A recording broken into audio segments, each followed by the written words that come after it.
Luciana, boa tarde. Boa tarde, tudo bom? Tudo ótimo. Que saudades. Também. Obrigada pelo convite, Michele. É um prazer estar aqui com vocês. Nós que estamos muito honrados e felizes em recebê-la. Tá todo muito ansioso para ouvir você. Tá todo mundo dizendo que essa palestra promete, porque são muitas dúvidas, né, Luciana? Sim, com certeza. Eu espero poder contribuir com vocês, principalmente para essa fase, falando um pouquinho sobre a aprendizagem e transtornos nesse período da alfabetização, né? Assim, o que que a gente pode fazer para detectar, minimizar, auxiliar, né? E aí espero que vocês gostem. Mas eu preparei uma apresentação e logo depois vocês podem fazer perguntas, Tá, deixa eu só dar tá as bom? boas-vindas para os visitantes. Eu sei que tem alguns visitantes aqui hoje, sejam bem-vindos. Estamos muito felizes. A professora Mônica, que foi minha professora na graduação, que Ah, linda. felicidade. Seja bem-vinda, professora. Eu Obrigada. fiz fonologia do português com a senhora. Foi, né? Há, Sobreviveu muito, ao português. há Prazer muitos te anos. conhecer. Prazer, Luciana, já que abri, então Muito prazer, Mônica. vamos Mônica lá. também foi minha professora. Ah, Linda. maravilhosa. Obrigada, obrigada. Vocês são ótimas, obrigada. Bem-vinda, Mônica. E deixa eu ver se tem mais algum visitante. Acho que a Clarissa e a Gisele, que eu já dei as boas-vindas, diretamente de BH, Uau. terrinha do pão de queijo. Se tiver mais algum visitante, pode se manifestar no chat, tá? Então, deixa eu apresentar a professora Luciana, né, formalmente. Então, a professora doutora Luciana Mendes Pereira, ela é doutora e mestre em Linguística pela UFRJ, né? Ela fez tanto o mestrado quanto o doutorado em Psicolinguística. E nós éramos do mesmo grupo de pesquisa, lá do LAPEX, da UFRJ, né? Que é o Laboratório de Psicolinguística Experimental. Além disso, a professora Luciana é especialista em linguagem e fonoaudiologia educacional pelo Conselho Federal de Fonoaudiologia. Também ela é especialista em reabilitação aplicada à neurologia infantil pela Unicamp. Também é pós-graduada em educação especial e inclusiva pela UGF, que é a Universidade Gama Filho, daqui do Isso. Rio. E ela é graduada em fonoaudiologia pela nossa UFRJ, foi professora substituta de linguística lá na UFRJ e também fonoaudióloga na Universidade Federal Rural do Rio de Janeiro. Atualmente, ela é fonoaudióloga na UFRJ.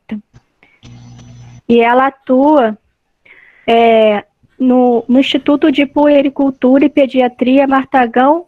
É gesteira, Lu, que fala? Isso, gesteira, isso mesmo. Gesteira. E da Clínica Alexos. A professora tem experiência na área de fonoaudiologia, atuando principalmente nos seguintes temas: promoção e prevenção em saúde, linguagem, seja no desenvolvimento ou nos transtornos, aprendizagem, seus desvios, psicomotricidade, interdisciplinaridade, transtornos do desenvolvimento e interação social.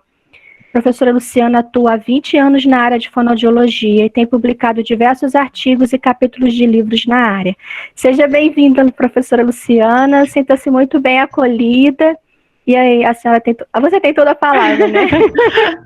Muito obrigada, Michele. Espero que vocês aproveitem. Agradeço mais uma vez o convite. Vamos bater um papinho aí. Agradeço imensamente o convite, só mesmo a quarentena para fazer com que a gente consiga transcender o espaço, né, e fazer uma belíssima viagem aí para atingir quem quer conhecer um pouquinho mais sobre os transtornos do desenvolvimento. Vou começar aqui a apresentação. Só um minutinho.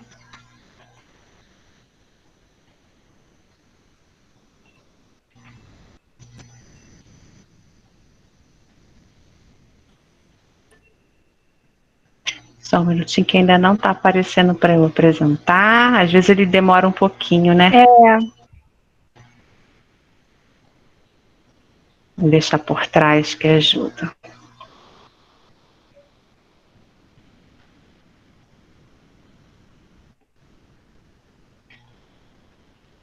Pronto.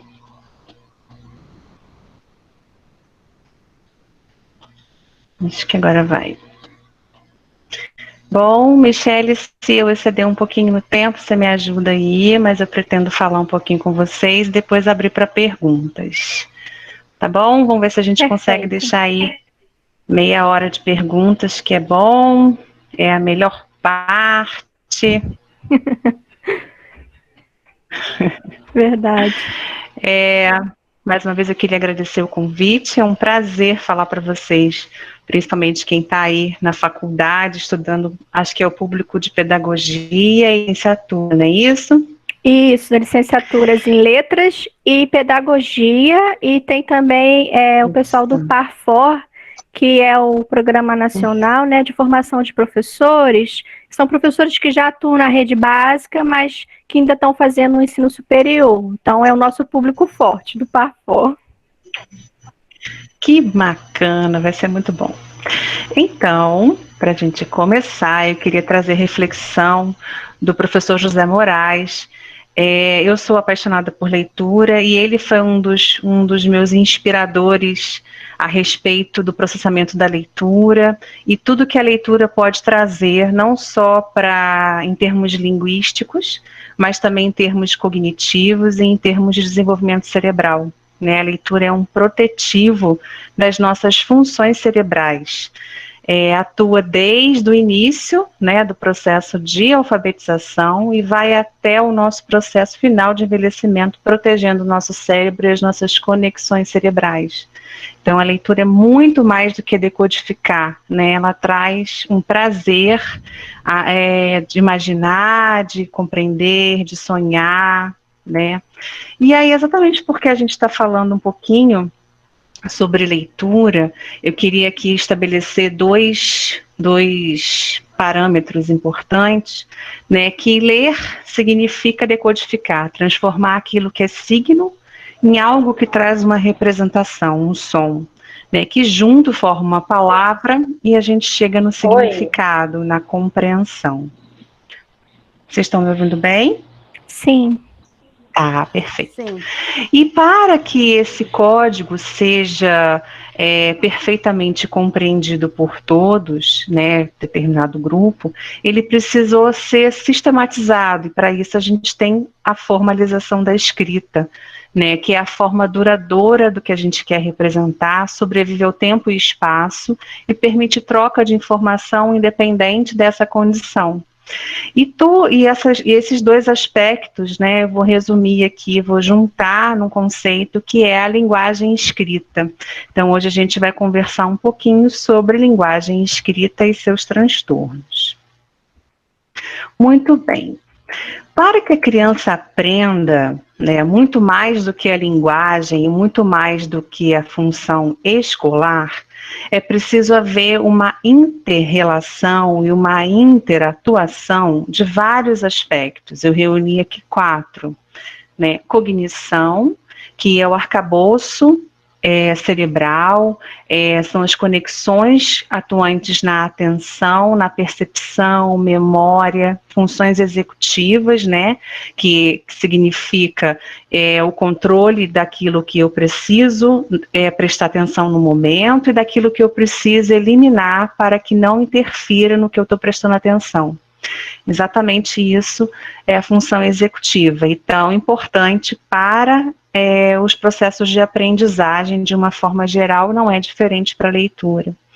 É preciso uma linguagem bem desenvolvida, e aqui eu estou falando da linguagem verbal, né, oral, uma estrutura de linguagem, e isso é intrínseco ao indivíduo, do indivíduo, né, tanto a cognição quanto a linguagem, mas nada disso seria sozinho, não conseguiria atuar sozinho se eu não tivesse uma boa exposição, que aí depende do ambiente familiar, né, ou do ambiente de convivência, ou do interesse das pessoas que estão ao redor da criança, e da sistematização do ensino regular do código. É isso que vai garantir o processo de aprendizagem da leitura. E quem faz a ensinagem, aí sim é a escola. É por isso que a gente precisa, né, não só quem é da fonoaudiologia, precisa ir lá beber na fonte da educação, e assim também beber na fonte da cultura, né, e de todo o arsenal neurológico, como quem é da educação também precisa vir um pouquinho beber da fonte da fonoaudiologia, da neurocognição, da neuropsicologia, da neurologia, né? Então a gente precisa interrelacionar esses conceitos para poder entender como é que funciona. Abro um parêntese aqui para falar um pouquinho do que diz respeito à minha área da fonoaudiologia, né, que são a parte estrutural do código, né, e como que ele é compreendido. Isso eu estou falando não só da parte da leitura, mas também da parte da fala, né, porque o desenvolvimento, ele é um contínuo, né, o que a criança vai acumulando e desenvolvendo ao longo da sua vida, em termos de linguagem oral, ela vai usar na época da aprendizagem formal. Por isso que a linguagem precisa estar muito bem estabelecida e estruturada. E aí aqui eu estou dizendo que em termos de estrutura, níveis linguísticos eu falo do fonético, que tem a ver com a articulação dos sons, o fonológico, que é a combinação dos sons para formar unidades que tenham significado, o morfológico, que é a estrutura interna da palavra, o sintático, que é como essas estruturas, né, essas palavras se organizam em frases, estrutura maior, e aqui embaixo, semântico e pragmático tem a ver com a compreensão, né, acúmulo de vocabulário, melhoria desse vocabulário em profundidade e em quantidade, e a pragmática, que é o uso em diferentes contextos, né? Para que a gente tenha a noção plena de linguagem, eu preciso desenvolver todos esses aspectos, não só o estrutural, mas também o que é mais profundo, que interfere na compreensão e no uso, né? E aí, quando eu falo de aquisição da linguagem escrita, eu também preciso considerar que a linguagem escrita, ela é baseada no código, e que esse código ele foi se estruturando ao longo do processo de desenvolvimento da humanidade, né, evoluindo de uma pré-escrita até a escrita formal. E quando a criança aprende a ler e escrever, ela também usa esse processo para conseguir chegar no produto final, que é a letra, né? Ela usa o desenho junto com as letras e vai evoluindo até chegar na estrutura textual, né? Inicialmente é pelo desenho que ela se expressa. E é óbvio que eu não poderia deixar de colocar aqui uma reflexão, que a aprendizagem, ela se dá do menor para o maior em termos de estrutura, né? Não só da aquisição da língua oral, mas também da aquisição da linguagem escrita. A primeira criança começa com balbucio, emissão de sons, junta em sílabas, né? Vai aumentando gradativamente a quantidade de palavras, vai juntando as palavras, 2, 3 palavras em pequenas sentenças e frases, e por fim ela chega na narrativa oral, né? E na linguagem escrita não é diferente. Então a gente vai falar um pouquinho sobre esses aspectos, né? Eu trago aqui, bem lá no início, tal como nossos antepassados representavam nas cavernas um registro do pensamento, a criança também começa a registrar, né, a colocar para fora, não só pela fala, né, pela emissão de sons na época dos 3 anos, mas também pela rabiscação. Então ela começa com a rabiscação livre, que não tem muito uma intenção de expressão própria, mas sim é muito uma exploração do objeto, né, do lápis no papel, e aos poucos essa rabiscação vai ganhando significado, né? Mesmo que ela faça um rabisco de uma cor, um rabisco de outra cor e diga, esse aqui é o macaco e essa é a banana. O macaco está comendo banana. E naquele momento ela começa a planejar e a representar, né? Aos poucos ela vai percebendo que só essa rabiscação não é suficiente, então ela vai descobrindo novas formas de representar. Normalmente essas formas são células, né? São células que vão ganhando rabiscos sobrepostos, e ela já começa com uma preocupação de marcar para ela lembrar o que ela quis representar. Então ela não só usa cores, mas ela usa o espaço do papel topograficamente, né? Então, quando ela quer representar algo num cantinho do papel, ela diz, de repente, que é a árvore, ou que é a casa da vovó. E aí, lá no alto, ela diz que é o avião, né? Ou então que é o foguete, ou então que o Homem-Aranha está voando. Ela já começa a pensar nessa organização no espaço. E aí, o estágio depois desse estágio celular é a representação em cenas simples, né, que inicia a partir de 4 anos. Já tem uma intenção que é muito mais rebuscada. Aqui era a Dona Aranha subindo pela parede, né, então tinham 2 aranhas, e era a representação da música da Dona Aranha, né, então aqui a gente vê que já tem um plano, e óbvio que a Dona Aranha está subindo, então ela não está aqui no chão, né? Ainda não tem uma relação proporcional entre as formas, mas a gente já consegue identificar que representa uma cena, né? Já tem um fundo, já tem uma base, que é o chão, e tem elementos ali que compõem algumas figuras.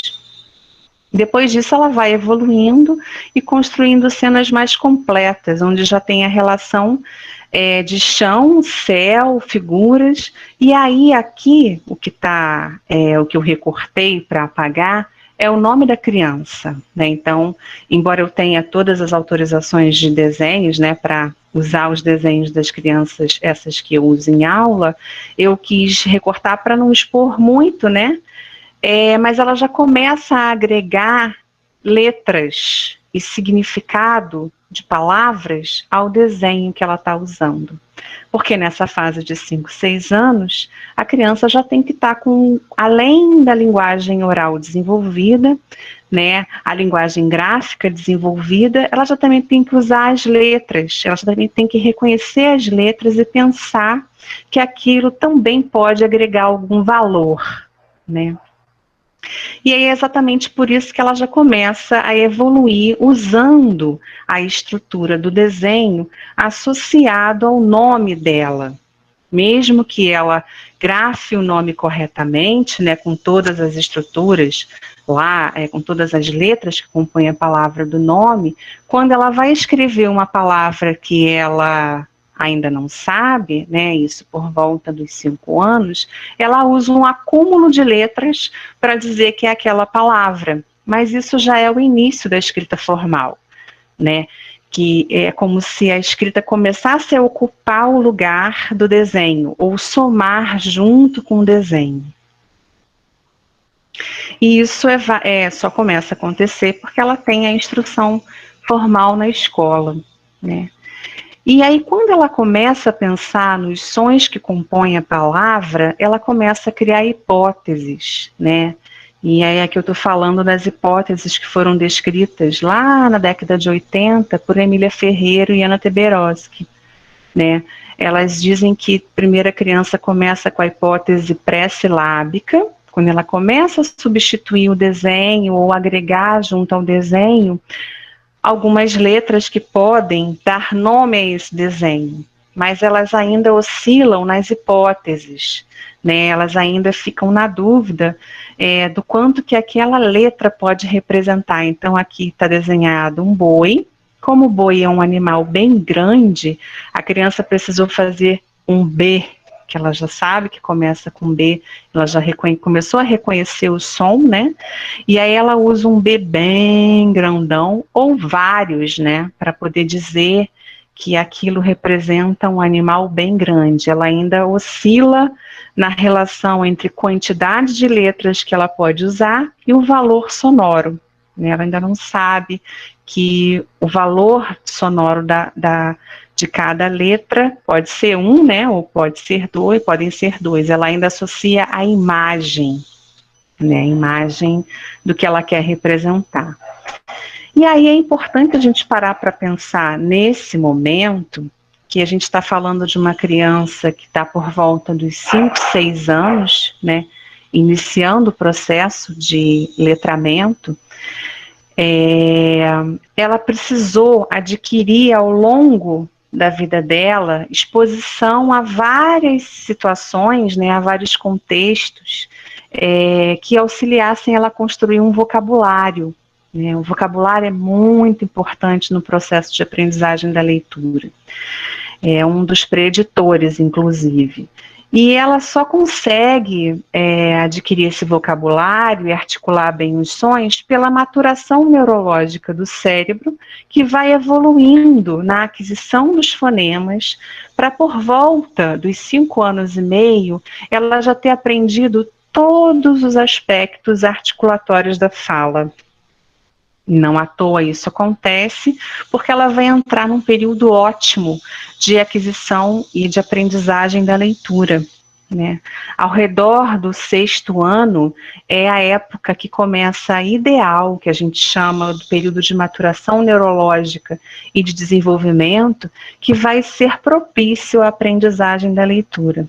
Não quer dizer que nas próximas etapas da vida não seja possível aprender, muito pelo contrário. Mas a partir desse momento é o período ótimo, né? E tudo que ela adquiriu ao longo da infância, né, da primeira infância, ela vai usar nas representações, vai usar nessas hipóteses a respeito da escrita. A primeira hipótese, como eu falei para vocês, é aquela pré-silábica, onde ela fica na dúvida da quantidade de letras que ela usa para representar e do tamanho que aquilo pode significar. E aí, conforme ela vai evoluindo, vai começando a prestar mais atenção nos aspectos visuais, nos aspectos auditivos das palavras, vai tendo a exposição maior, ela já começa a entrar na hipótese silábica, que significa que ela vai usar uma letra para representar cada sílaba da palavra. Aqui no caso tem um polvo, mas aí a criança também desenhou um peixe, e aí peixe tem 2 sílabas, e ela usou o P e o X. Então aí já tem uma relação da quantidade de sílabas com a quantidade de letras. Aos poucos ela abandona essa hipótese e vai vendo que tem mais som ali. E aí existe uma etapa que ainda não é alfabética, mas sim a silábico-alfabética, onde ela ora usa mais letras para uma sílaba, ora ela não usa, ela ainda está na transição. E aí aqui, por exemplo, ventilador, né, televisão, ela também foi escrever sofá, né, aí entrou na dúvida de qual letra poderia representar os... né, de sofá, e depois se autocorrigiu. E aí, ao final desse processo das hipóteses, onde é bem espontâneo, é bem natural com a exposição formal, ela já começa a estabelecer uma relação direta da letra com o som. E aí ela começa a representar a palavra inteira, né? Nesse caso, palavras simples, né, são sempre mais fáceis de representar, aquelas que têm uma relação direta entre consoante vogal, ou vogal e consoante vogal, né, como ovo ou como mal, consoante, vogal, consoante, ou vogal.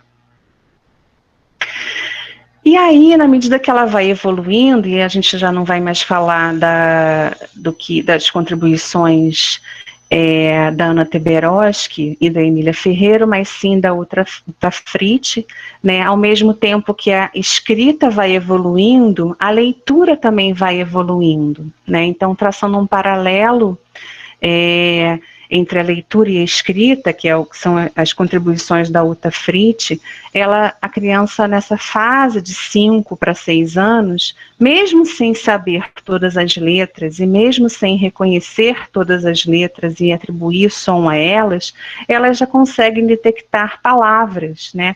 Ou palavras que são muito frequentes, que ela já viu por muitas vezes e alguém já disse, ali está escrito bola, ali está escrito uva, ali está escrito ovo, né? Como palavras que são normalmente rótulos, né? Ou logomarcas, porque é visual, né? A gente tem a atuação do processamento visual para associação e correspondência. Ela não faz uma análise detalhada da palavra, mas sim entende a palavra como um desenho. E é exatamente essa estratégia que é usada por quem trabalha com marketing, né? Quando você faz uma logomarca ou um rótulo, a ideia é que aquilo seja apreendido como um todo, né? E é exatamente esse processo que a criança faz nesse momento. Aos poucos ela começa a segmentar a palavra em unidades menores, né? E faz a conversão grafema-fonema. E aí ela já consegue ler palavras, né, novas que tenham essa relação. E a etapa final já são das irregularidades, quando ela já consegue entender, por exemplo, que o som do X pode ser X ou Z. Né? E aí é quando ela já faz uma análise maior da palavra, acessa base lexical para poder reconhecer novas palavras. E aí, graças a esse processo, é que é possível fazer, por exemplo, algumas analogias, né? Nessa história da Zoé e Zezé, que é muito bacana para ilustrar, né? Ela quer escrever idiota. Então, ela pergunta para a mãe, ela quer escrever irmão idiota. Como é que eu escrevo irmão? E a mãe vai lá e soletra. E é óbvio que ela tem que ter o reconhecimento das letras. Aí depois ela quer escrever idiota e a mãe acha aquilo um absurdo. Então ela vai lá pela analogia. Mãe, como é que escreve capota? Que aí é só ela trocar. Começo ela vai chegar ao que ela queria fazer desde o princípio. Muito bem. Eu falei um pouco sobre desenvolvimento, né? Essa fase que a criança fez até agora, né? Das hipóteses da escrita e das possibilidades de reconhecimento da leitura, elas são muito importantes.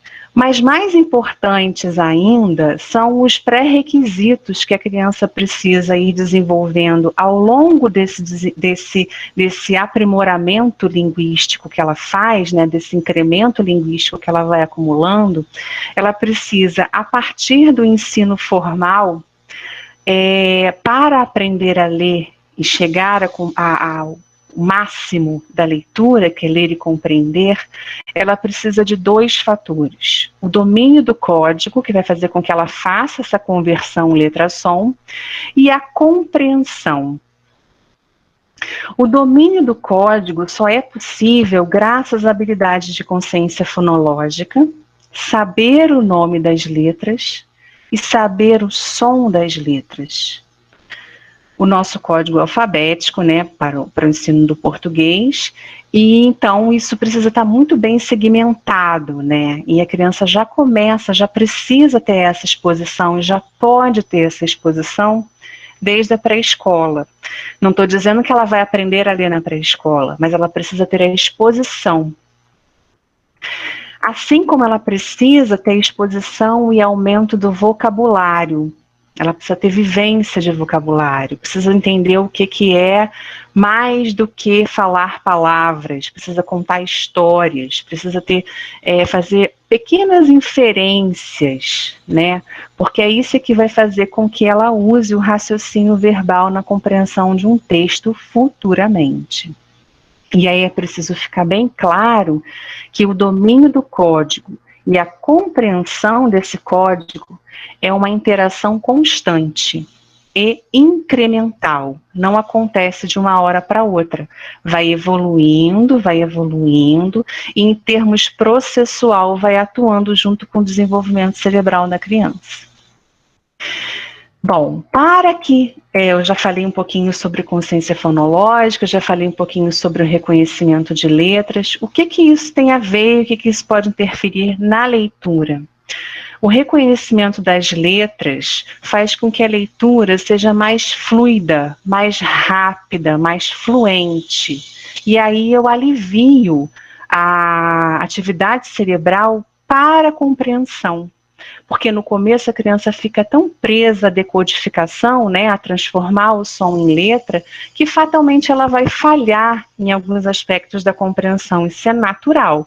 Na medida que ela ganha fluência leitora, é que ela vai conseguir desocupar a cabeça com isso, né, com processos de decodificação, e evoluir na compreensão leitora.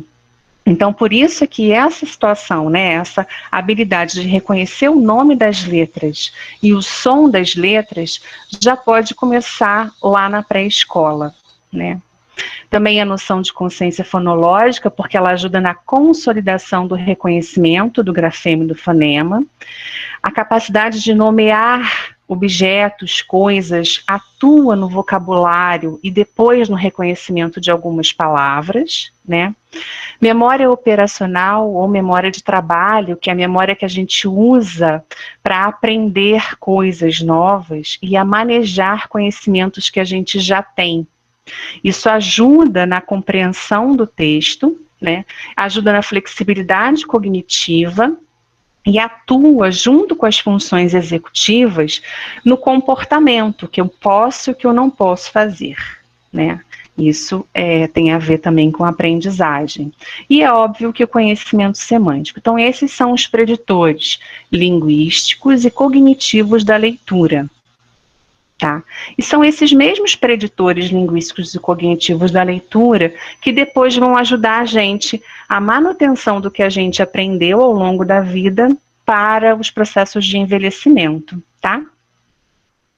O que significa, então, consciência fonológica? Significa a nossa capacidade de refletir que a palavra pode ser dividida em vários pedacinhos, recombinado em sons para formar outros pedacinhos e outras palavras, né? Então, por exemplo, o mesmo má de cama no final da palavra é o mesmo má de amado no começo e o mesmo má de mato, o mesmo má de amado no meio e o mesmo má de amato no começo, né? E como que eu afiro, como que eu percebo, como que eu estimulo a consciência fonológica? Através de rimas e aliterações, que é necessariamente o começo e o final da palavra, a capacidade de dividir a palavra em pedacinhos e a capacidade também de reunir os pedacinhos para formar palavras, né? Então, assim, isso acontece tanto em nível silábico quanto em nível fonêmico. A manipulação silábica e a transposição silábica, ou manipulação fonêmica e transposição fonêmica, né, a capacidade de colocar pedacinhos ou de modificar a ordem, né, dos pedacinhos da palavra, também dão força, né, são habilidades mais difíceis, mas são importantes também para esse processo de consciência fonológica. É o pleno domínio da estrutura da palavra. Essa relação, né, essa noção de consciência fonológica, ela começa na sílaba, né, que é mais fácil de perceber, e para isso não precisa nem que a criança conheça o código, né, pelo som, e aí, na medida que ela começa a correlacionar com o som e o código, e aí os pedacinhos menores, é a consciência fonêmica, né, que é a menor, que é a noção entre as letras. Muito bem. Outro preditor é o acesso lexical e a memória de trabalho, né? Acesso lexical é a capacidade da gente buscar no nosso dicionário mental aquilo que a gente quer representar, que também é na fala e depois vai ser na hora da leitura e da escrita. Bem, então, o que significa leitura? Leitura é a capacidade da gente converter, né, a letra em som e o som em letra, atribuir significado, como eu falei no começo. Para que isso aconteça, é preciso que o cérebro atue em múltiplas áreas, numa engrenagem bem complexa. É isso que vai dar precisão e rapidez, né? E isso é um aspecto universal, acontece para qualquer língua. Só acontece no aspecto visual graças à reciclagem neuronal. A gente, no nosso cérebro, tem áreas específicas para processamento visual, né, que foram se aprimorando e que hoje atuam na leitura. Né? E esse reconhecimento da palavra, ele é analítico, ele é traço a traço e é incremental. E também precisa de flexibilidade cognitiva para que isso aconteça. Porque no começo a criança aprende, por exemplo, que um objeto pode ser rotacionado em qualquer aspecto, né, no espaço. Para ser uma caneca é a mesma caneca ser virada para cima ou para baixo, de um lado para o outro. Mas a letra, se eu viro o P, né, a perninha para cima e a bolinha para um lado, vai ser B, para o outro lado vai ser D. Então precisa de flexibilidade cognitiva para poder desenvolver a leitura. E, óbvio, instrução e exposição formal. Essa é a área, né, de aprendizagem da leitura, de atuação. A entrada do estímulo é sempre visual, e aí vai ativando em orquestra. O córtex visual, primeiro, lá atrás, né? Posteriormente, as regiões temporais, perissilvianas, que é a região de Wernicke, aqui, e depois o córtex pré-frontal inferior, né? Isso tudo acontece do lado esquerdo. E eu queria que vocês prestassem atenção nessa imagem, porque depois, quando a gente falar das alterações, é exatamente nessa área aqui, né, temporoparietal, que tem a hipoativação das crianças com dislexia, tá bom?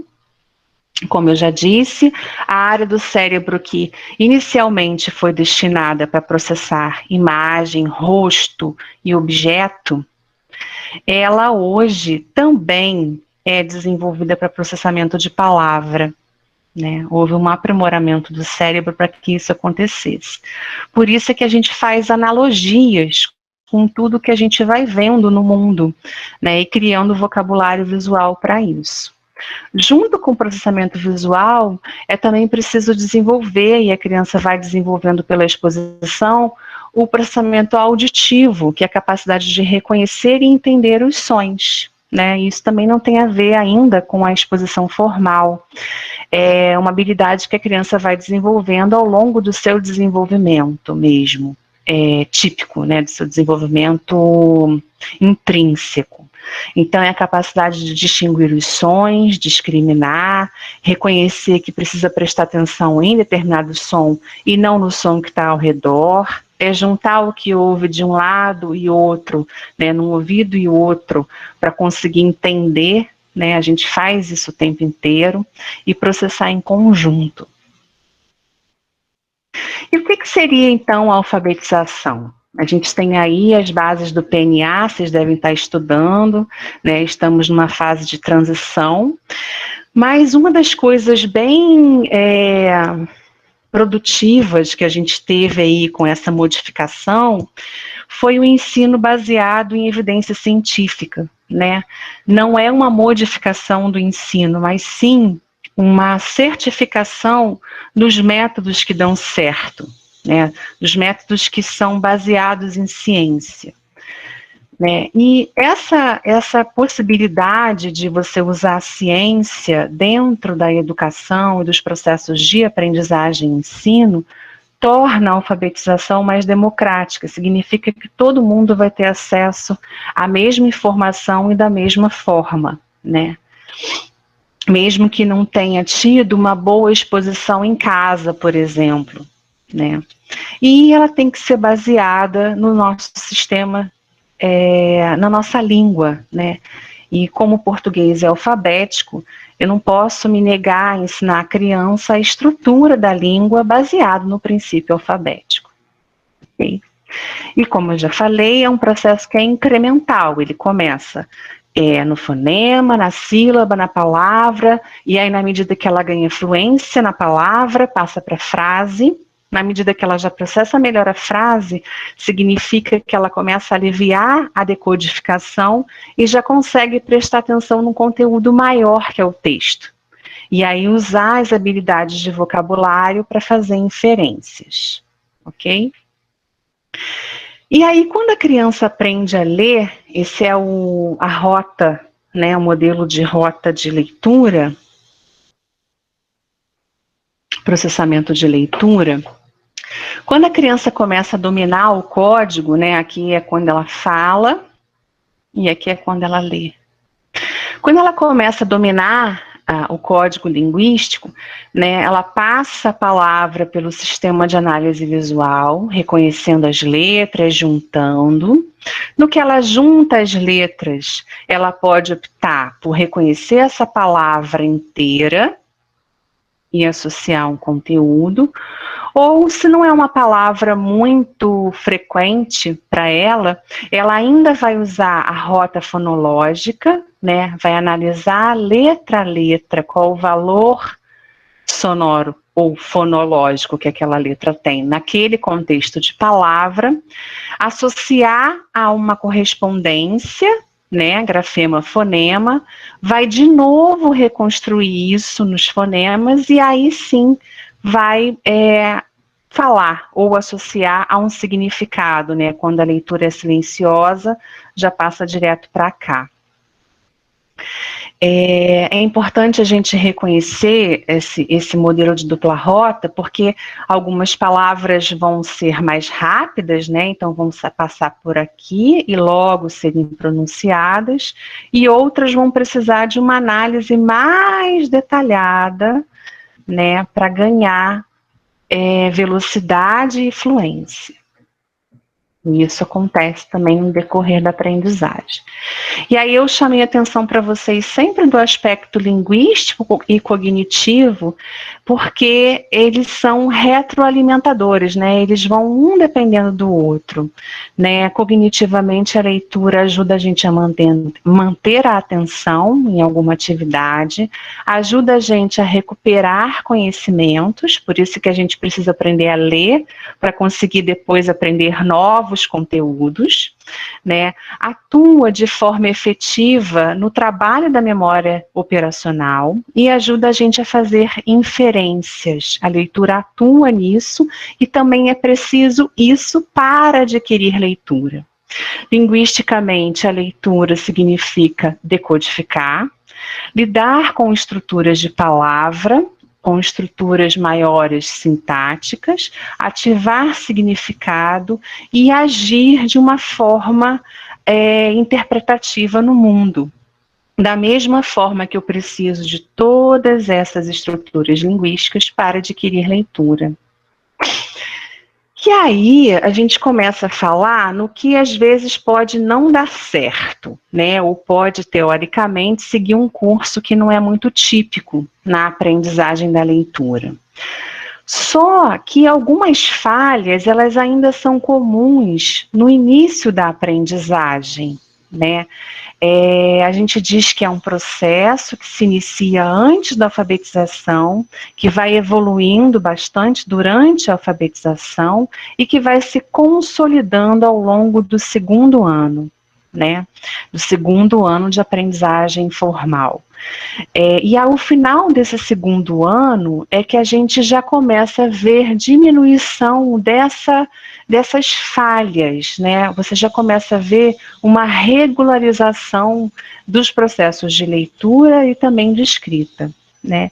Então, o que a gente tem que prestar atenção não é na falha inicial da criança, e sim no quanto a persistência dessas falhas estão acontecendo ao longo do processo de aprendizagem. É aí que vai se caracterizar um transtorno, ou pode estar relacionado a uma doença de base, vamos dizer assim, tá? Quando a gente pensa em todos os transtornos de aprendizagem ou transtornos que podem ser oriundos da linguagem ainda no desenvolvimento, quando a criança não sabe ainda ler e escrever, ou alguns transtornos que são mais relacionados a comportamento, todos esses aqui de baixo, né, eles têm relação com dificuldade para aprender. Né? O que vocês vão ver na escola são problemas para aprender.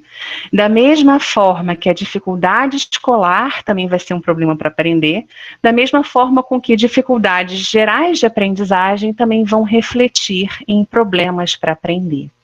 E aí eu queria que aqui a gente parasse para refletir e separasse um pouquinho o que é intrínseco, que tem a ver com o desenvolvimento, ou problemas que são relacionados à criança, e o que não é relacionado à criança.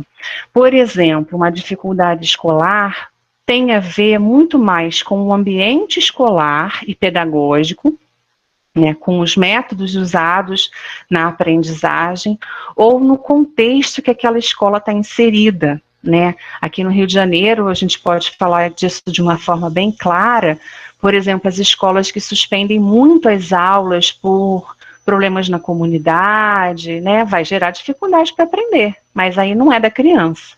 Né? É uma dificuldade que é do ambiente, é uma dificuldade que é do ambiente escolar. Né? Algumas crianças têm dificuldade para aprender, também relacionada a métodos. Né? O método é global, e aí, de repente, ela precisa de uma instrução mais diretiva. Então, o que for relacionado a transtorno do desenvolvimento é da criança. O que não for relacionado a transtorno de desenvolvimento, aí já é ambiental, tá? Vou falar um pouquinho sobre a dificuldade de aprendizagem de uma forma geral, né, que é esse quadrinho aqui de cima. Quando a gente diz que a criança tem dificuldade de aprender de uma forma genérica, eu posso estar falando de uma criança que passou por um longo período de internação, né, e aí ficou lábil, frágil organicamente, frágil também em termos de atenção, e de rendimento. Né? Então, é uma dificuldade de aprendizagem oriunda de uma circunstância, de uma situação específica. Né? Ou então, quando tem relação a um quadro orgânico, que não é específico de aprender, e sim um quadro orgânico do corpo, né? Mais global, como a surdez, né? Como a cegueira ou dificuldades visuais, né? De acuidade visual. Significa que o processamento auditivo ou processamento visual que dão a base da aprendizagem formal podem ter sofrido, né, interferências, e é óbvio que aquela aprendizagem vai ser diferenciada. Ou crianças que têm problemas genéticos, né, e aí eu estou falando sim, intrinsecamente da criança, que não é a base da aprendizagem, né, e sim a base do desenvolvimento como um todo. Ou déficit intelectual, que aí já abrange, né, uma alteração de desenvolvimento que é mais ampla. Eu também posso falar de dificuldade de aprendizagem quando tem falta de estimulação, a criança não vai na escola. Aí começou a frequentar a escola a partir da alfabetização, né, do primeiro ano, ou a partir do segundo ano. Não teve estimulação ao código. É óbvio que ela vai ter uma aprendizagem mais lenta, ou pode, ao longo do processo, ter dificuldades para aprender. Né? Se é uma criança que está inserida num contexto familiar de muitas brigas, ou de, por exemplo, a situação que a gente está vivendo agora, né? Uma crise e uma situação pandêmica. Né? A gente tem crianças que se adaptaram ao sistema online de ensino e crianças que não se adaptaram, né? Crianças onde a família investiu na aprendizagem, conseguiu dedicar um tempo ali para esse processo, e crianças que não houve possibilidade disso acontecer. Né? Então, fatalmente, ano que vem a gente vai ter aí algumas crianças com dificuldade nos processos de aprendizagem, né? ou que passou por uma mudança brusca de ambiente, uma mudança de país, né, uma mudança cultural.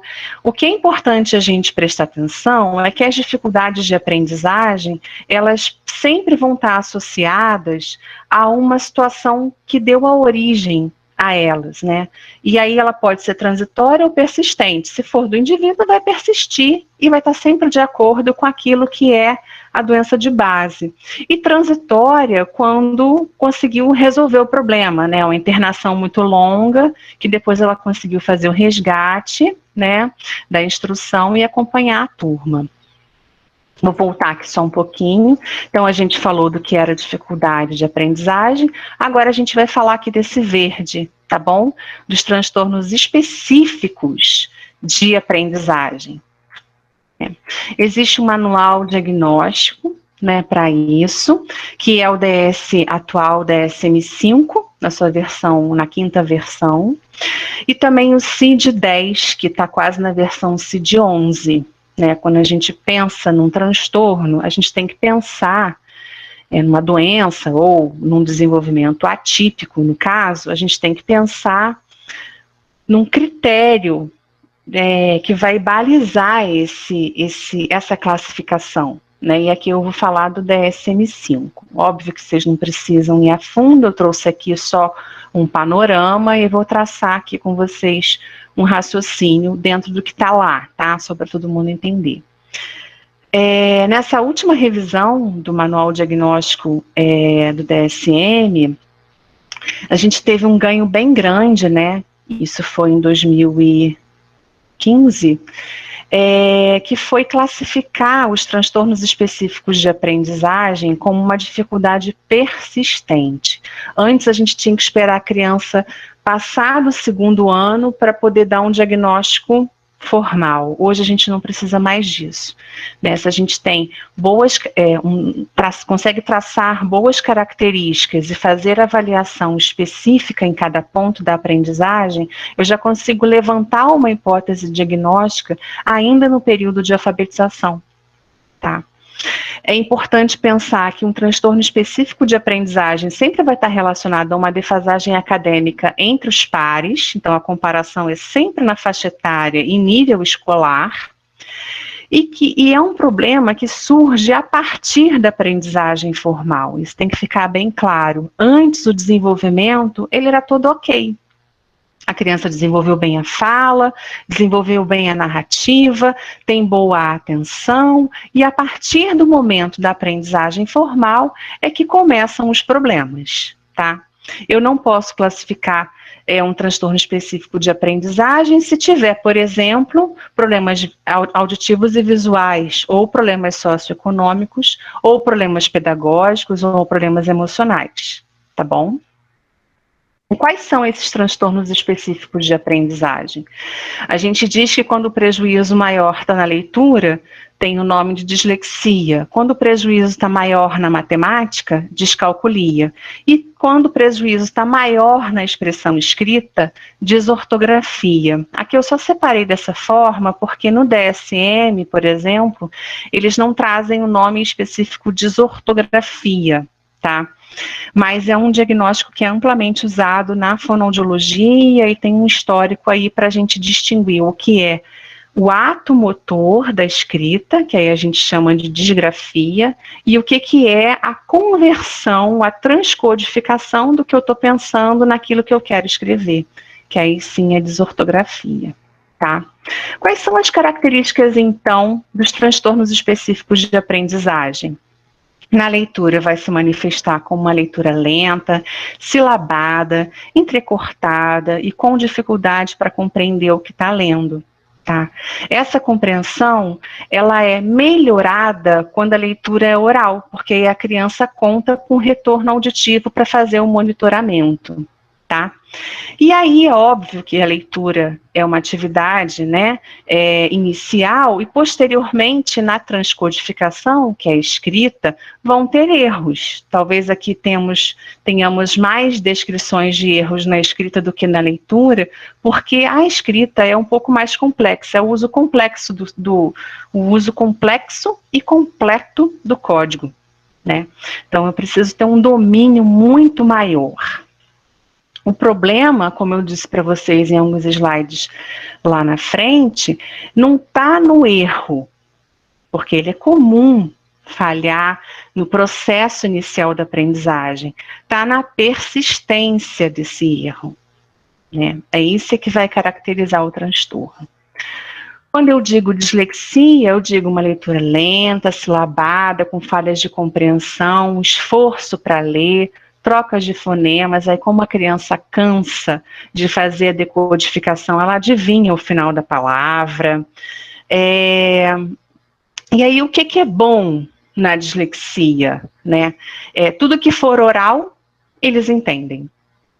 Isso funciona até como parte do diagnóstico. Tudo que é esquema, que é imagem, que tem uma característica visual maior, também ajuda, né? A leitura oral é melhor compreendida do que a silenciosa, como eu disse no começo.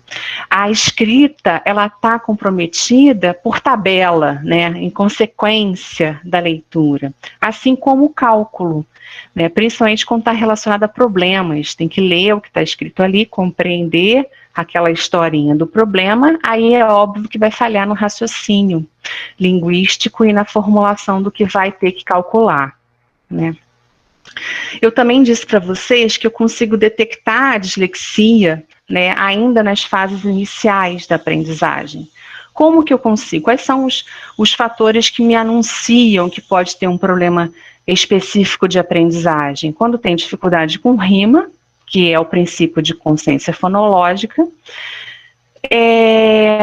dificuldade em nomear ou dizer coisas, né? Então fala aquilo ali, aquilo que serve para beber, aquilo que serve, aquele negócio que a gente coloca no pé, né? Que é o sapato. Quando eles não conseguem nomear rapidamente, né? Não é que não saiba sapato, mas na hora da fluência verbal não conseguiu acessar, né? Aquele conceito nomeado. Embora na dislexia a fluência verbal, né, as histórias sejam muito criativas, né, a narrativa oral é sempre muito criativa, tá? E aí, como eu disse lá, pedi para vocês prestarem atenção nas áreas de ativação da leitura, né, que são exatamente essas áreas aqui. Na dislexia o funcionamento é diferente, né? Tem uma hiperativação frontal e uma hipoativação temporal e occipital, ok? E também já tem estudos que mostram que com estimulação e com a evolução da leitura, já tem uma ativação maior aqui nos indivíduos com dislexia, ok? O que seria a desortografia? É o prejuízo maior na escrita, né? Troca de letras, principalmente pelo traço de sonoridade ou pelo traço visual. Pode acontecer, às vezes, os dois até. Dificuldade com regras contextuais, né? R, 2 R's, S, 2 S's, e com irregularidades da língua. Fazem uma separação inadequada de palavras, escrevem muito como se fala, né? E aí, volto a dizer, a persistência é que é o problema, porque no começo da aprendizagem é assim. Tem dificuldade em usar a pontuação ou as regras, né, de estrutura do texto, 2 pontos, parágrafo, travessão e por aí vai. Obedecer princípio, meio e fim de uma estrutura textual. Aí coloquei aqui um exemplo, né, que pode, com a falha na escrita, pode acabar ocasionando falhas de compreensão, né. E quando o prejuízo maior é na matemática, a gente diz descalculia, que aí é a dificuldade com senso numérico, com contas simples, com ordenação dos números num espaço, com ordenação dos números na régua, qual tem o maior valor em relação ao vizinho, né? E aí a gente tem que só deixar bem claro que a descalculia, ela é rara, né? Ela não tem uma incidência tão alta. É preciso separar a descalculia de ansiedade matemática, que é a ansiedade que a gente cria para o estudo da matemática, já achando que é difícil, né? Isso é muito difícil.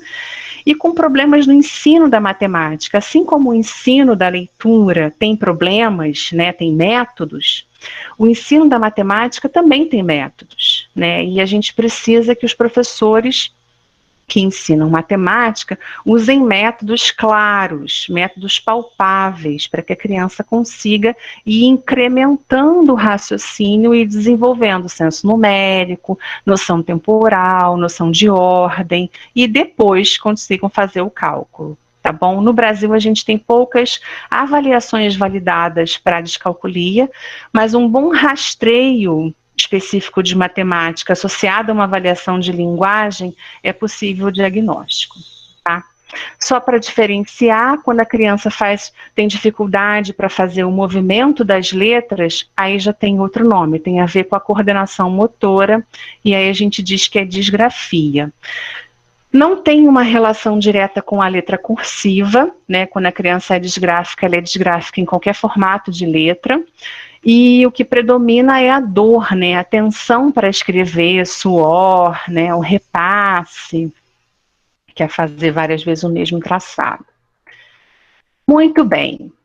Vamos pensar então, e os outros transtornos que podem interferir na aprendizagem? Eu falei os específicos, mas não sei se vocês se lembram, no meu canto direito daquele slide maior, tinham outros transtornos que poderiam interferir na aprendizagem, né? Por exemplo, TDAH, por exemplo, o autismo, por exemplo, déficit intelectual, né? Sim, esses transtornos podem ter uma relação íntima com a aprendizagem, mas não específica, ok? Vão sempre depender do quadro de base. Significa que na medida que esse quadro de base oscila, né, o déficit intelectual maior vai gerar maior dificuldade para aprender, né? Um TDAH que tem um comprometimento maior da atenção vai fazer com que a criança tenha maior dificuldade para aprender. O que é importante pensar é que sempre vai estar associado a esse quadro de base, e a gente vai chamar de dificuldade de aprendizagem, ok? Então, se é um TDAH, vai estar muito relacionado à atenção. Se é um déficit intelectual, vai estar relacionado a todas as habilidades importantes para aprender, inclusive as habilidades de cuidado próprio, né? Se é um TEA, né, o transtorno do espectro autístico, vai depender de como a manifestação de cada tripé dos sintomas, né, que fazem a classificação dos sintomas, podem estar comprometidos. Se é um transtorno de desenvolvimento da linguagem, né, vai depender do quanto que a criança conseguiu compensar o transtorno ao longo do seu desenvolvimento, ok? Normalmente, o TDAH tem falha de percepção, né, que afetam as funções executivas, né, de organização, flexibilidade cognitiva e, consequentemente, flexibilidade de comportamento. Faz com que a criança tenha dificuldade de fazer uma abstração geral e comprometa o julgamento dela em determinadas situações, né? Então, assim, compromete muito mais a compreensão e o uso da linguagem, se eu for pensar lá nos níveis linguísticos, do que a estrutura, né? Então, é aquela criança que às vezes vai adivinhar mais as palavras que está lendo, embora tenha fluência leitora, né? Não fica parando para decodificar a letra som como o disléxico, mas ela lê, mas não consegue entender, né? A maior dificuldade está no que for relacionado à atenção.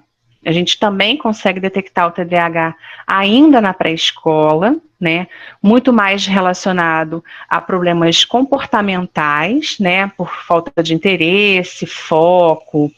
São crianças que são muito agitadas, ou quem não tem o H no sintoma, né, que é só o TDA. São crianças que são mais apáticas, ou que perdem parte da informação da brincadeira, ou parte da informação quando você dá uma instrução oral, né. E depois na aprendizagem mesmo, né, a partir da alfabetização, são crianças que você pode observar que pula muita letra, pula muita sílaba, já vai logo querendo adivinhar a palavra, que óbvio vai acabar infringindo na compreensão, né? Às vezes são crianças que têm um descuido pelo material, às vezes o TDAH também pode estar associado, né, a uma disgrafia, a uma dislexia, né? Então agora eu vou falar da distinção entre um e outro e quando eles podem estar juntos, né? O TDAH, ele tem muito mais a ver com falhas relacionadas à atenção, né? Então, normalmente a criança que tem só o TDAH é fluente na leitura, mas falha na compreensão. O que é diferente da dislexia, né? Que é a dificuldade de transformar a letra em som, e aí demora tanto tempo decodificando que falha na compreensão, né? O problema é quando esses dois transtornos vêm associados, que a gente diz que eles são comórbidos, né? E isso acontece em alta frequência. 40% das crianças que têm TDAH têm dislexia, 40% das crianças que têm dislexia têm TDAH, né? Então, são transtornos que estão muitas vezes combinados, né? E quando isso está combinado, o que a gente tem é um somatório dos sintomas. Então, tem tanto a dificuldade de processar a informação por signos, quanto a dificuldade de manter a atenção e inferir na compreensão. Isso piora muito a velocidade de processamento como um todo, tá? Por isso que a gente sempre pede para fazer um diagnóstico interdisciplinar, porque às vezes o uso da medicação atua bastante nos sintomas do TDAH e ajuda a criança a evoluir na decodificação, tá ok?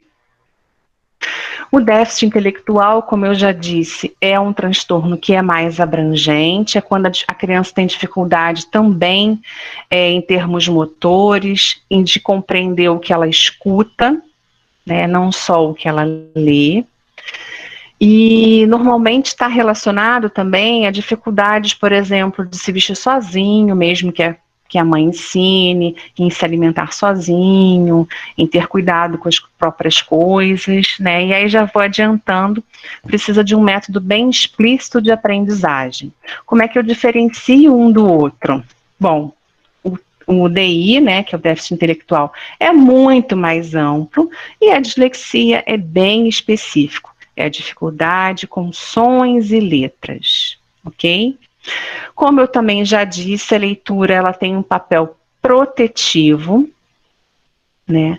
E ela pode ser, né? A dislexia ela pode ser também distinguida nesse processo aí se eu relaciono a fatores que são ambientais e a fatores que são familiares, né?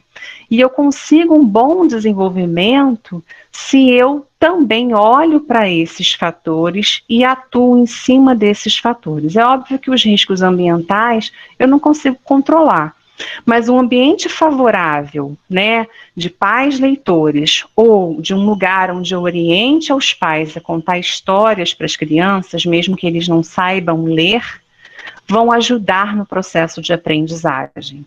Tá bom? E é óbvio que quanto antes eu intervir, maior o resultado final e melhor o resultado final. Por isso que a identificação precoce, né, tá na mão dos professores, porque tem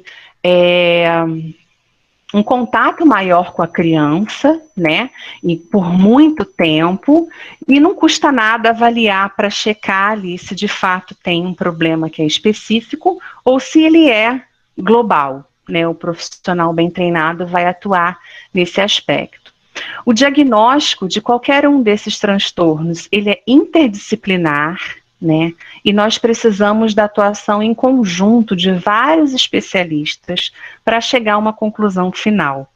Vou ressaltar aqui que a escola tem um papel importantíssimo, tanto respondendo questionários que podem auxiliar ao diagnóstico, quando observando a persistência, né, de um desenvolvimento que não está como de uma criança que não está acompanhando o grupo, sinalizando para uma avaliação mais específica, tá? Acho que isso é muito importante. Quando tem a detecção de um problema, é óbvio que a atuação multidisciplinar ou interdisciplinar é sempre a melhor opção, mas ela não é sempre a opção possível, né? Então a gente precisa estabelecer critérios de prioridade, né? Por exemplo, se a questão sensorial está muito relevante, a TO vai ter um papel importantíssimo, né? Se a questão é o vínculo com a aprendizagem, a psicopedagogia vai ter um papel que é, né, de maior peso. E se o aporte é maior linguístico, a fonoaudiologia vai ter um papel mais importante e depois vai passar a bola para um outro profissional, tá bom? E como que vai acontecer, já estou aqui encerrando a minha fala para a gente abrir para perguntas, como é que vai acontecer a alfabetização no caso desses transtornos de aprendizagem ou de dificuldade escolar? Bom, ela vai ser igual, mas em processo diferenciado, em tempo diferenciado. Eu preciso pensar no desenho universal para aprendizagem, que significa que uma flexibilidade de currículo, onde eu consiga adaptar o conteúdo ao que aquela criança consegue me dar naquele momento, vai ser importante.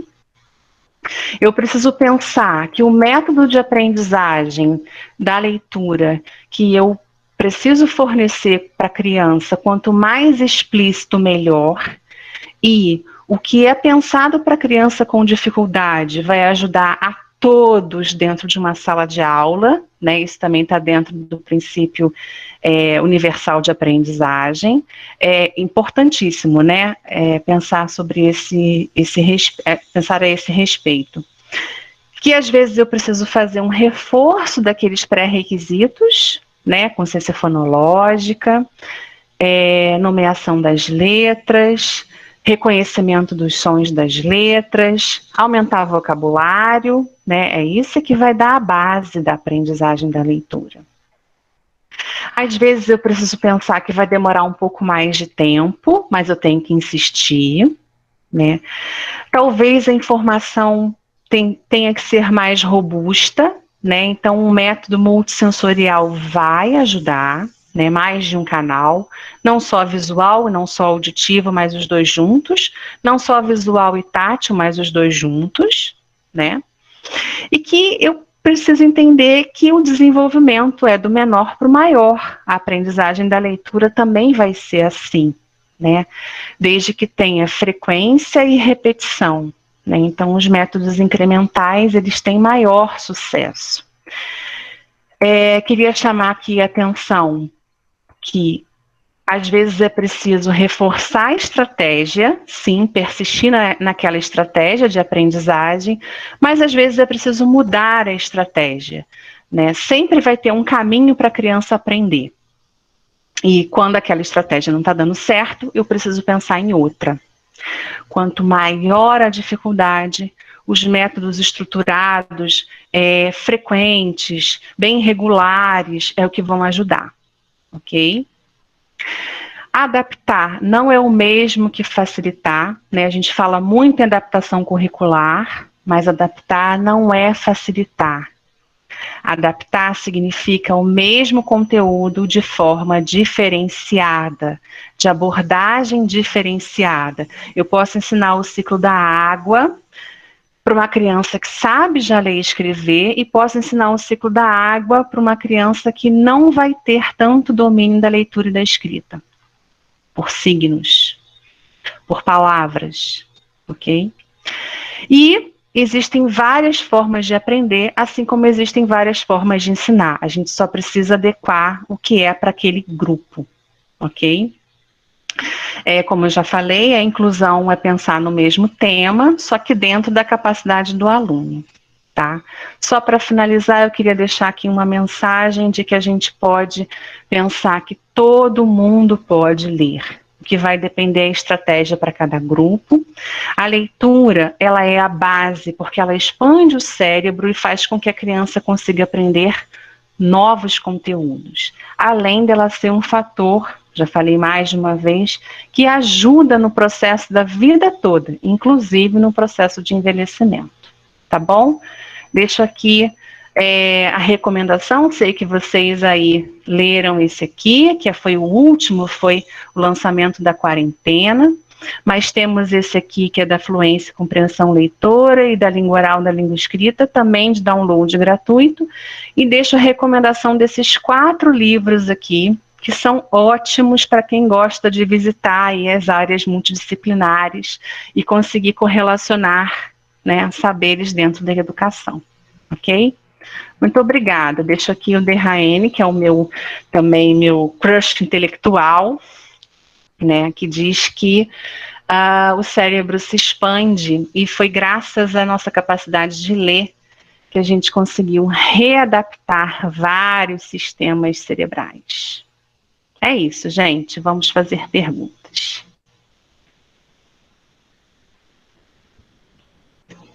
Obrigada, Luciana. Excelente palestra.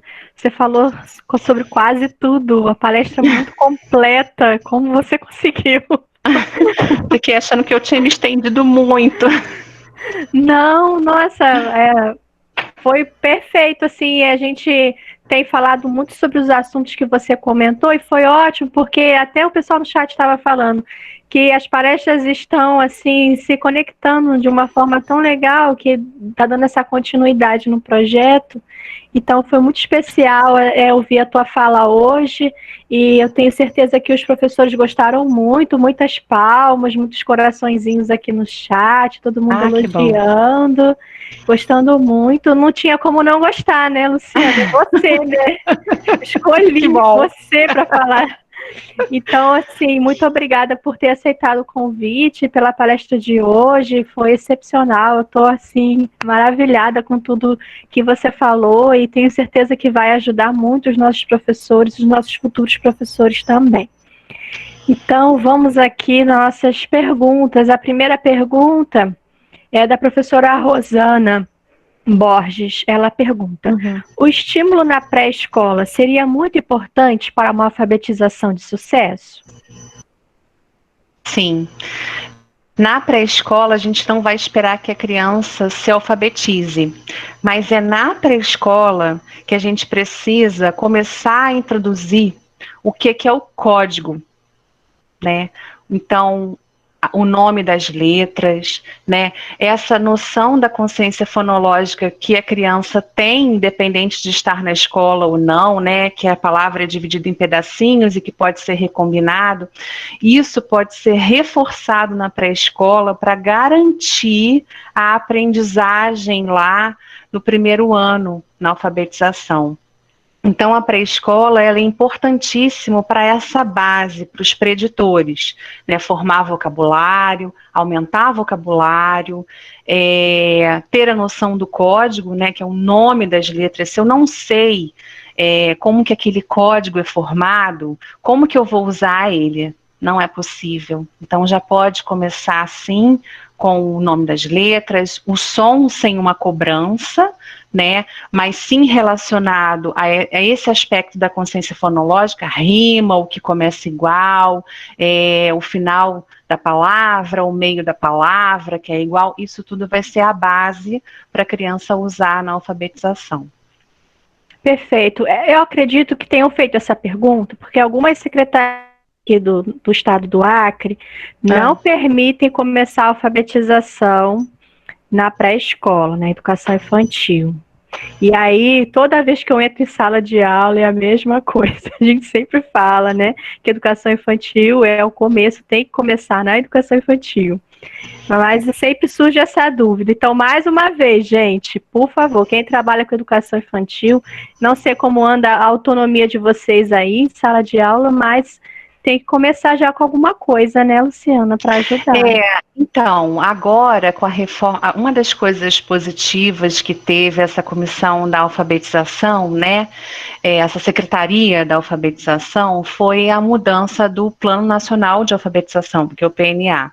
Então, o que a gente está em processo, mas graças a Deus, bons consultores foram usados para esse PNA. E dentro da proposta e das diretrizes, isso está muito bem traçado, né? Que é óbvio que o tempo ideal para a criança aprender a ler e escrever, não adianta você antecipar, as pesquisas mostram isso, sabe, Michele? Isso tem que ficar bem claro, como você falou. Não adianta antecipar. Então, com 4 anos, a criança não tem arcabouço neurológico para aprender a ler e escrever. Ela pode até decodificar, ela pode até aprender, mas, de uma forma geral, num grupo, né, não tem ainda o preparo. Né? E a criança que é estimulado nas bases e vai aprendendo aos poucos, isso se consolida melhor. Né? Porque a decodificação ela antecede, na medida que ela domina o código, isso alivia para a compreensão. Inferência, né, abstração do duplo sentido, que é o máximo da linguagem escrita, né, é um must, assim. Perfeito. Deixa eu ver a próxima pergunta aqui. A próxima pergunta é da Maria Sergiane da Cruz. Ela pergunta: quando uma criança de 4 anos não fala corretamente, ela terá dificuldade de aprender? Ela é professora do PAFO, aluna nossa aqui da UFAC. Ela pode ter dificuldade para aprender, não quer dizer que ela vai ter. Isso tem que ficar claro também. Até porque a linguagem ela é uma só. Às vezes, conforme ela vai aprender, é óbvio que precisa de fono, nem preciso dizer, né? Falou errado, vai encaminhar para a fonoaudióloga. Mas por quê? Porque ela precisa garantir que a estrutura linguística esteja toda bem formada, porque no início da aprendizagem a criança vai apoiar a hipótese dela de como ela vai escrever no como que ela fala. Né, existe uma relação direta nesse processo. Esse livro da língua oral à língua escrita fala isso, tá? Mas eu não posso afirmar que ela vai ter, mas ela tem grandes chances de ter. Por isso é que precisa, não digo consertar, que é uma palavra esquisita, ela precisa desenvolver melhor a fala dela para que isso não prejudique os processos de aprendizagem, tá? Com uma prevenção, né? Como uma prevenção. Fora que a criança que fala errado, ela vai ser pouco compreendida. Né? E a criança que fala errado também, ela às vezes não consegue ampliar vocabulário, que é outra base que vai ser usada lá na aprendizagem formal. Né? Eu não posso afirmar que isso vai interferir diretamente, mas pode sim interferir muito. Tá bom? Então, quanto antes, esse é um papel importantíssimo também da pré-escola, né? Detectar a estrutura linguística bem desenvolvida, né? A fala, a narrativa, para que a criança consiga evoluir aí nos processos da leitura. Perfeito. A Gisele Pimentel está perguntando: quando iniciar uma intervenção com o fonoaudiólogo para crianças de 2 ou 3 anos que apresentam dificuldades na fala? Assim como a aprendizagem da leitura tem algumas falhas que são do começo, né? A linguagem oral também tem algumas falhas que são do desenvolvimento, né? Então, a gente espera que a criança de 2 anos, ela já fale em torno de 150 a 200 palavras, tá? E aí eu vou considerar palavra tudo que ela atribui o valor de palavra. Se ela fala aba para água, isso é uma palavra, tá? Ela ainda não tem todos os sons, por isso que ainda é comum falar errado. Então a gente não vai se preocupar com a forma que ela está falando, e sim com o conteúdo que ela está falando. A criança de 2 anos, ela também já junta 2 palavrinhas para falar uma frase, tá? Água. Né? Quer água. Pode falar assim também. Então, é preciso ter uma noção, né, de desenvolvimento da linguagem oral. Isso também está nesse livrinho da língua oral à língua escrita. A pessoa que fez a pergunta pode ir lá visitar no download gratuito, né, mas a gente espera isso de uma criança de 2 anos. Se ela não tem isso, se ela não aponta quando ela quer uma coisa, se ela não começa já a juntar duas palavrinhas, então já pode encaminhar para o fonoaudiólogo. Certo. E ficar atenta, né, Luciana, desde o início. Não é uma preocupação se está falando errado, e sim no conteúdo dessa fala. Né? Perfeito. A nossa aluna Thaís de Lamoura, do inglês, ela está perguntando sobre a DI. Se existe alguma maneira de amenizá-la em casa. Quer dizer, o papel da família, né, Luciana? Pois tudo que foi falado, notei que minha prima de 11 anos apresenta essas características. Então, tudo que for bem estruturado, concreto, bem explicado, para o DI vai ser bom. Né? É bom para todas as crianças, né? Mas especificamente para o DI, tudo que for bem estruturado vai favorecer o melhor desenvolvimento. Então, o que eu quero dizer com isso? Se você está dando a instrução para a criança, né? Vai lá pegar água para mim, por favor. Então, seja mais direto. Pega a água, por favor. Né? E aí, ao invés de usar uma frase mais longa, a frase mais curta quando estiver falando. Então, ordens bem simples e diretas. O quanto você puder representar por desenho, mesmo que seja a rotina que ela tem, né? Primeiro vai acordar, depois vai tomar café, depois vai para a escola, depois vai para a casa da vovó. Né? Ou então vai fazer o dever de casa. Então, ter isso bem estruturado, bem organizado, vai favorecer. Né? Dentro da própria atuação da família, a família também pode atuar junto com a escola, em cima dos métodos mais estruturados. A repetição para o DI é que vai ajudar. Quanto mais você repetir a mesma situação, melhor. Tá bom? Uhum. Repetição, frequência. A professora Ana Glaucia está perguntando qual a idade ideal para fechar diagnóstico de TDAH. Então, não tem idade ideal. Detectou os primeiros sintomas, agitação constante, não fica muito tempo numa brincadeira, sai dali logo já quer outro estímulo, mas tem uma atenção focal, por exemplo, para eletrônico, ou então alguma coisa que goste muito, a gente consegue detectar o TDAH em crianças de 3 anos, por exemplo. Então, por isso que eu disse que não tem uma idade ideal. O diagnóstico é interdisciplinar e a criança que tem TDAH, ela tem TDAH em todos os ambientes. Não adianta dizer, ele é assim na escola ou ele é assim comigo em casa, a escola não tem queixa. Precisa estar uniforme nos ambientes. Tá? Tem que ser bem criterioso. Tá bom. Tem um site que é tdah.org.br, que tem um questionário que é destinado à família e à escola, né? Então, a gente já tem na hora de fazer o diagnóstico TDAH, precisa responder esse questionário exatamente porque os mesmos sintomas precisam estar em pelo menos 3 ambientes. Tá? A persistência, né, Luciana? Isso. Se tiver só na escola ou só em casa, é um problema do ambiente e não da criança. Entendi. A professora Adelúcia fez um monte de perguntas, vamos ver. Ela gosta muito de comentar nos nossos debates, fazer perguntas, é muito participativa. Vamos ver aqui. Gostaria de ouvir a senhora novamente diferenciar dificuldades de aprendizagem e transtornos de aprendizagem. É a primeira pergunta. Tá. Deixa eu fazer todos, que aí de repente tem uma responde a outra. Gostaria de saber se a dislexia pode ser percebida no início da alfabetização ou se é necessário esperar estar no nível alfabético para dar um parecer mais adequado. Essas 2 perguntas. Eu exagerei.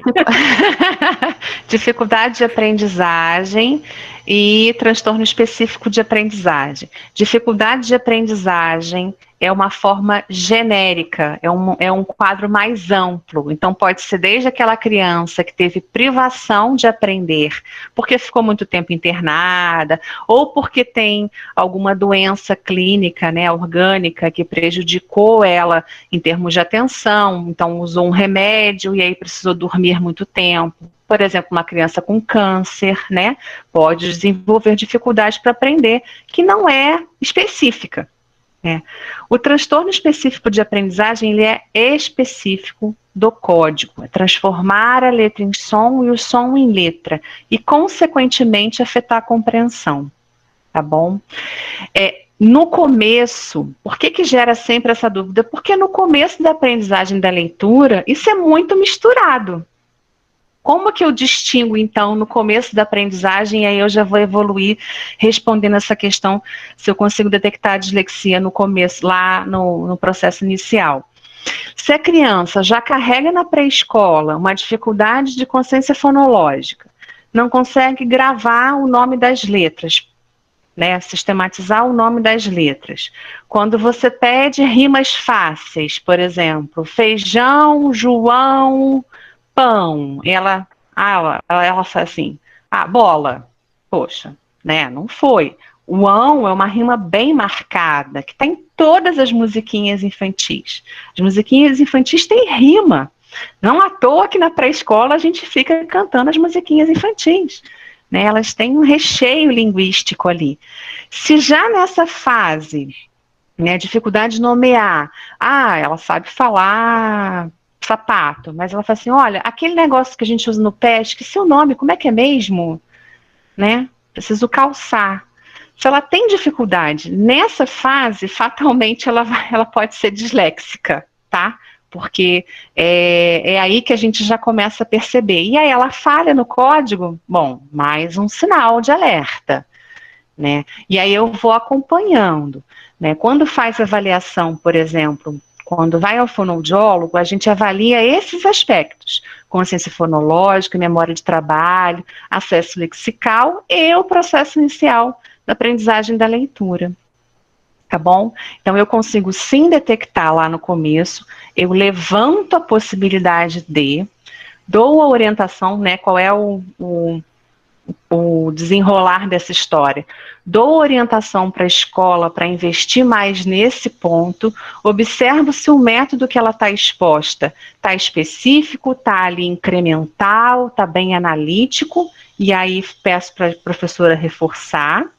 Orienta a família para fazer atividades de consciência fonológica em casa. Se for o caso, trago para o atendimento fonoaudiológico, se é possível, né? Se tem disponível na rede também. E aí vou observando. Se em 6 meses ela não mudou e alcançou a turma, ou seja, depois de 6 meses de instrução formal e direcionada, ela não alcançou a turma, eu já posso afirmar a dislexia. Tá bom? O DSM-5 deu essa possibilidade para a gente. E aí eu não preciso esperar, né? Já entro com as adequações e adaptações na escola. Muito bom. A professora Simone Cordeiro, professora que trabalha lá na UFAC comigo, de linguística, ela está perguntando: em um indivíduo autista, a dificuldade de articular os sons poderá se manter na fase adulta na produção de alguns fonemas específicos? Como os pais poderão proceder quando, apesar do acompanhamento no fonoaudiólogo, não ocorre a correção da forma de produção do fonema? Nem todos os sons serão produzidos corretamente? Não sei se ficou claro. Tá, então, o TEA, né, o transtorno do espectro autístico, ele é um espectro. Então, eu tenho desde a criança que não vai falar, até a criança que vai produzir alguns sons, até a criança que vai falar fluentemente e vai ter falhas de pragmática, né? Invade o discurso do outro, não consegue entender o ponto de vista usando empatia. Então, é um espectro, é muito largo, né? A criança que não fala, a gente tem outras formas de se comunicar, que é o uso de troca de cartões, né? Vocês devem ter visto isso em algum momento na vida. E quem trabalha com criança vai ver isso, ou vai trabalhar com criança, vai ver isso em mais momentos, né? Então, a troca de cartões, que pode ser o PEX, pode ser uma comunicação suplementar, ela vai ajudar. E mesmo a criança que não fala, ela pode aprender o código escrito e pode escrever, tá? E pode ler com letras móveis, tem vários métodos que podem ser usados independente da criança falar, e eu estou falando de um desvio do desenvolvimento. É óbvio que isso vai ser mais lento, vai precisar de uma intervenção específica e bem robusta, né, bem sistemática e frequente para que isso aconteça. Porque todo mundo pode aprender, todo mundo pode modificar comportamento aprendendo. Isso tem que ficar bem claro, tá?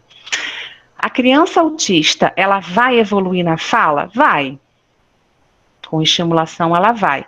Ela não vai ter a mesma evolução que a criança que também tem falhas na fala e que não tem autismo, ok? Porque o autismo é um desvio do desenvolvimento, é atípico. Então, não tem como eu prever o que vai acontecer. A ideia é fazer estimulação específica para que ele consiga, então, um treino articulatório.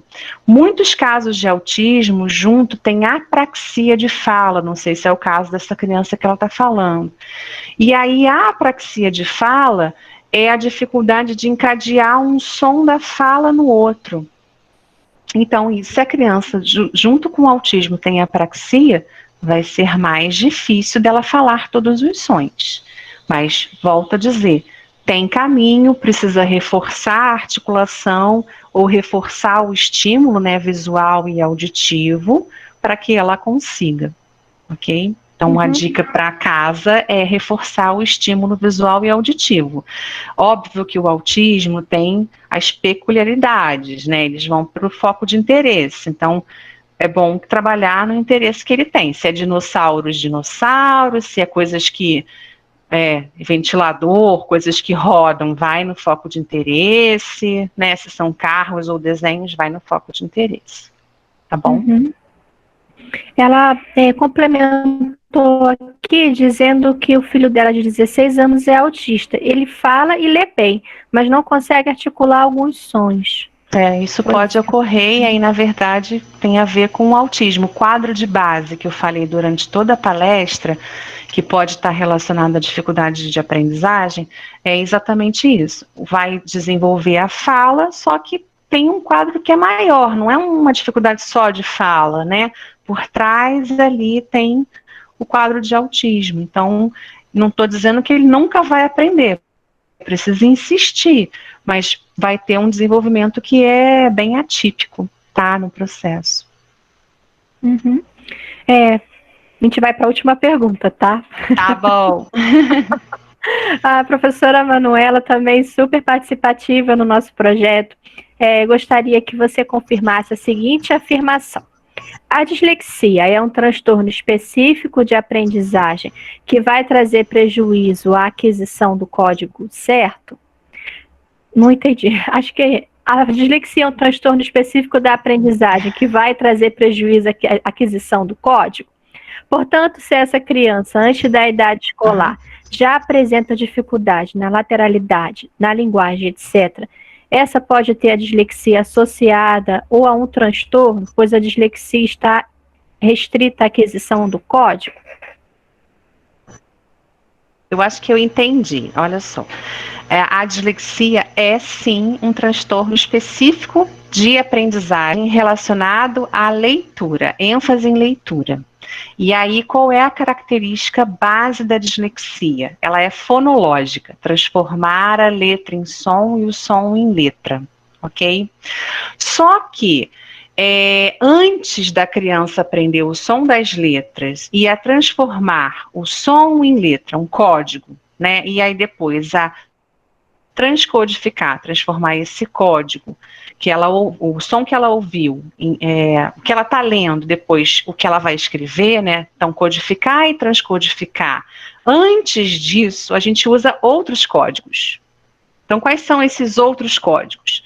São as imagens que tem disponíveis no mundo, né? Que eu tenho que nomear, que eu tenho que dizer o nome. Então, eu consigo detectar características da dislexia que tem relação com o código antes da aprendizagem formal. Eu não posso afirmar, certo?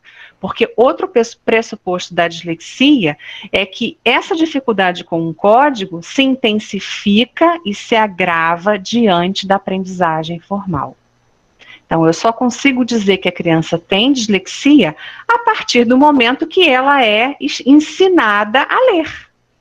Isso é básico. A criança de 5 anos que não está dentro da alfabetização, eu não vou dizer que ela tem dislexia, em hipótese alguma.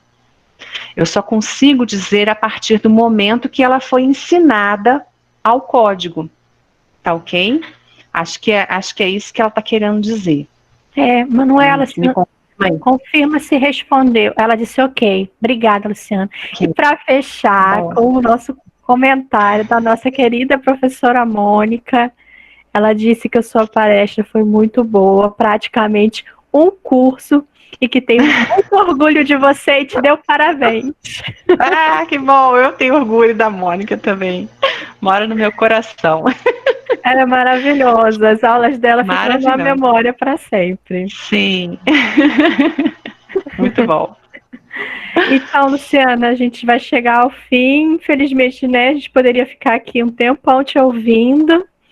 E, enfim, muito obrigada por tudo, por você ter disponibilizado seu tempo, que eu sei que é bastante corrido com seus pacientes, né? Para você poder dar essa palestra para a gente hoje. Foi muito especial e eu aprendi muito, todo mundo aprendeu muito aqui. Muito obrigada mesmo, de coração. Ah, que bom. Eu espero que vocês tenham curtido. Estou disponível, quem quiser me mandar e-mail, pode mandar. Quem quiser aí alguma dica de leitura, coloquei ali no slide, se ficou corrido, eu também mando. Tá bom, Michele? Manda os slides. Isso, estou disponível para qualquer esclarecimento, porque eu acho que essa construção, esse diálogo, ele é muito importante, né? A gente precisa ter isso em todas as áreas.